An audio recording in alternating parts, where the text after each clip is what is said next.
Today we're going to be looking at complex numbers. Our first item is imaginary unit is I, and I squared is -1, and I equals the square root of a -1.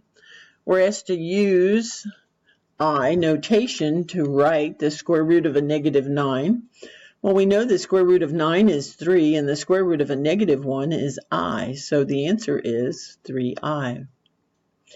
Our second example is the square root of -3, and we can't do much with the square root of 3, but the negative can come out as I, and we're given the answer I times the square root of 3.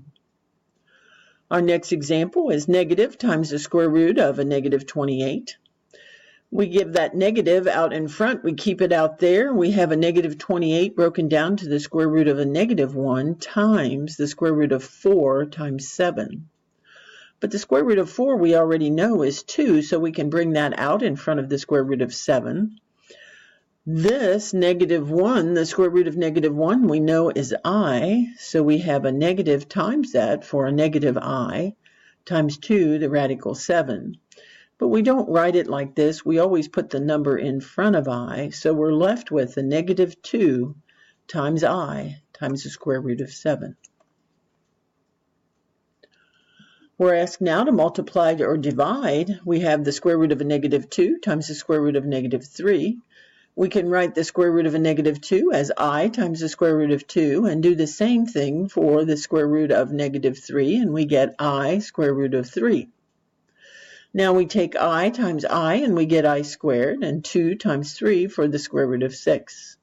But we know that I squared is a -1, so we simply put a negative out in front of our square root of 6. We know that the square root of -16 is 4I, and that the square root of -1 is I. So 4I times I is 4I squared, and I squared is a -1, so -1 times 4 gives us our answer of a -4. The square root of 7 times the square root of a -7 is the square root of a -49. Well, the square root of 49 we know is 7, and the square root of -1 is simply I, so we're left with 7I. The square root of a -81, we can pull that negative out, and we get I times the square root of 81 over the square root of 9. Well, we know the square root of 81 is 9, so we have 9I on the top, and the square root of 9 is 3. So now we have 9I divided by 3, which is simply 3I. Now we're asked to multiply a -5I times 4I for a -20I squared, but a negative times a negative makes this a +20. Now we have 4I times the quantity 3 minus I. We go ahead and distribute that 4I to the 3, and we get 12I. And the 4I to a -I, which is -4I squared. But I squared is a -1, so a negative times a negative makes that 4 positive. So our answer ends up being 12I plus 4. Now we're asked to FOIL. We have the quantity 3 minus 4I times 2 plus I. And when we do that, we get 3 times 2 plus 3 times I, minus 4I times 2 minus 4I times I. Continuing to simplify, we get 6 plus 3I minus 8I minus 4I squared. Well, we know minus 8I plus 3I gives us 5I. And a -4 times a -1 will give me a +4.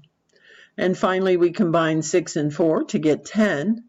And we still have our minus 5I, so our answer is 10 minus 5I.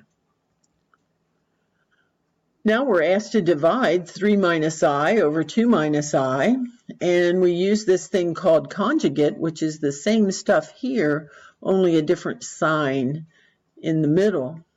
So this is a negative, so we use a positive. Had this been a positive, we would have used a negative.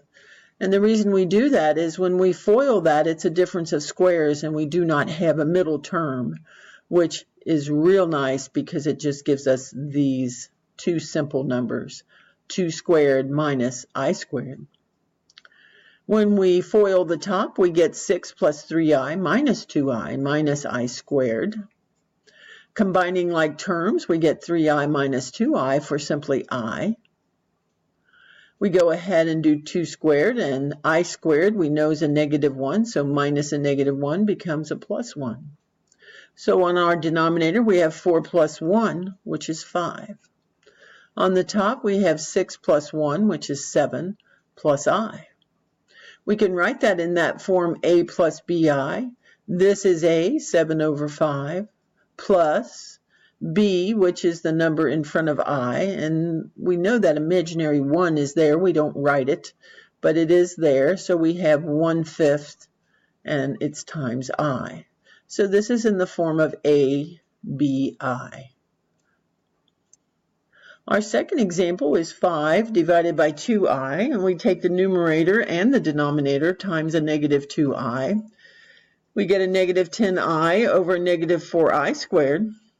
Well, negative 4 times negative 1 is 4, and we're left with a negative 10i divided by 4, but that can be reduced as a negative 5i divided by 2.